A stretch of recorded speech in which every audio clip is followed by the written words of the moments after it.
Tous ceux qui font l'actualité sont en direct sur France Bleu Saint-Étienne-Loire.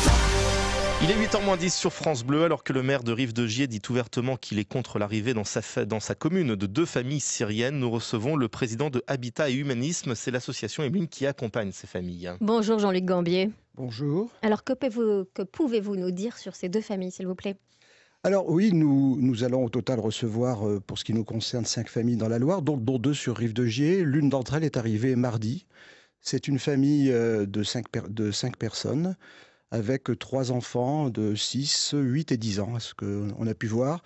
Et c'est une famille qui, pour le coup, est originaire des confins du Kurdistan syrien. Qu'allez-vous faire, vu le climat, vu ce message qui n'est pas vraiment une guise de bienvenue? Est-ce que vous allez leur chercher un nouveau logement? Non, on n'a pas l'intention de chercher un nouveau logement. Nous sommes dans du logement privé, donc le droit est totalement pour nous sur cette affaire. Ça, c'est parfaitement clair, je voulais le redire. D'autre part, nous avons prévenu en son temps les représentants des équipes municipales par 2 fois au mois de mai. Moi-même, j'ai rencontré personnellement et seul à seul M. Charvin au mois de mai. Nous avons recommencé à renouer le dialogue, sachant que les familles arrivaient donc début septembre pour début octobre. Je crois que nous avons fait tout ce qui était nécessaire. Bon, d'un seul coup, il y a une politique qui est prise par l'équipe municipale de Rive-de-Gier, que je prends pour un fait, que je respecte, mais j'ai un peu l'impression qu'on peut se trouver instrumentalisé là-dedans. Je n'en dirai pas plus. Nous poursuivrons. Qu'est-ce que vous avez expliqué à Jean-Claude Charvin? En quoi, pour vous, c'est le bon endroit? Alors, c'est pas le bon endroit. Il y a plusieurs bons endroits. Qu'est-ce qu'un bon endroit pour nous? C'est la question que vous posez. Oui. D'abord, nous ne sommes pas le seul opérateur sur cette mission. Il y a la tête de file, il faut le rappeler, sur la Loire, c'est l'entrée de Pierre Valdo, qui a beaucoup plus de moyens que notre association, qui est surtout déployée sur Saint-Étienne. D'autres associations ont démarré avant nous, il y a 1 an. Il s'agit de Solia Loire, il s'agit de Foyer vers l'avenir pour le nord du département. Et on nous a proposé de rejoindre le groupe des opérateurs. On nous a dit, où avez-vous des logements disponibles? La première chose, c'est que les associations ont des logements disponibles à tel ou tel endroit. J'avais une politique qui consistait à avoir quelques logements supplémentaires disponibles sur la vallée du Gier. Et j'ai proposé donc que nous allions dans la vallée du Gier parce que nous avions des logements de qualité disponibles. Le deuxième facteur, le bien plus important que ça encore, c'est de regarder comment nous allons pouvoir assurer un appui, un accompagnement puissant, je dis bien puissant, à ces familles. Nous ne sommes pas dans un processus de gens qui se cachent, qui sont arrivés par je ne sais quelle porte de la Méditerranée. Nous sommes sur des gens qui ont été pris en compte par le HCR, que l'OFPRA français est allé visiter dans les camps. Ils ont été sélectionnés par à la fois l'OFPRA et le HCR dans les camps, et ils arrivent directement à l'aéroport de Lyon. Et pendant un an, nous devons les prendre en compte, j'allais presque dire jour et nuit, pour essayer de les amener sur trois points. La réussite se verra sur 3 points.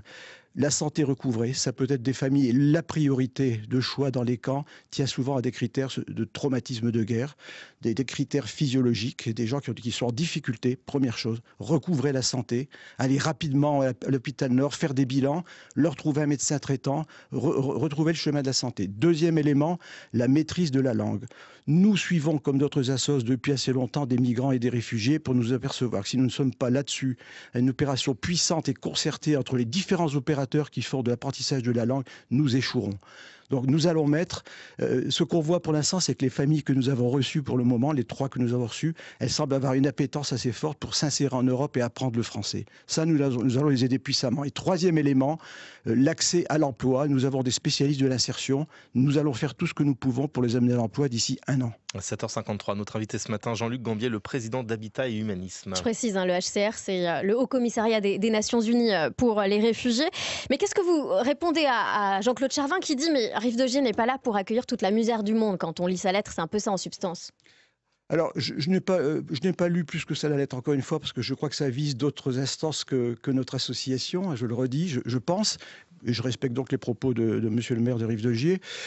Nous aurons 2 familles. La famille qui est arrivée avant-hier, qui a donc 5 personnes, 3 enfants, et une deuxième qui arrivera fin octobre et qui aura 1 enfant et 2 parents. Nous allons mettre 8 Syriens. Je n'ai pas la capacité d'aller plus loin. Notre association, je le rappelle, est une association qui a 2 salariés travailleurs sociaux, 70 bénévoles. Nous sommes une association de bénévoles. Au-delà, avoir plus de 5 familles, ça outrepasserait nos capacités. Donc, 8 personnes sur une ville qui fait, autant que je sache, 15 ou 16 000 personnes. Où est le problème? Et d'autre part, je ne peux pas accepter l'amalgame entre tout ce qui est migrants ou réfugiés et ce traitement-là qui est fait pour des familles en grande déshérence qui sont exfiltrés des camps et sur lequel, je dois dire, l'Europe et la France mettent des moyens financiers, des moyens de travailleurs sociaux et nous, nos moyens de bénévoles pour essayer de leur faire un beau parcours. Monsieur Gambier, juste pour conclure assez rapidement, quelles sont les nouvelles, puisque ce ne sont pas les premiers Syriens arrivés dans la Loire, comment ça se passe pour les familles qui sont arrivées il y a un an et demi ? Ou celles que nous avons recueillies, par exemple il y a 3 semaines à Villars, eh bien la priorité c'est le check-up médical dans les 48 heures. La deuxième priorité c'est d'obtenir le statut de réfugié dans les 15 jours à 3 semaines.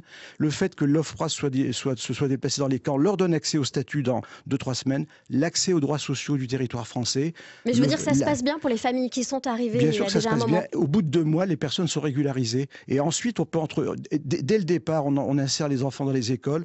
Et ensuite, on démarre tous les parcours que j'expliquais vers la langue et vers l'emploi. Merci beaucoup Jean-Luc Gambier, donc le président d'Habitat et Humanisme, d'être venu sur France Bleu Saint-Étienne-Loire pour nous expliquer tout ça. Bonne journée.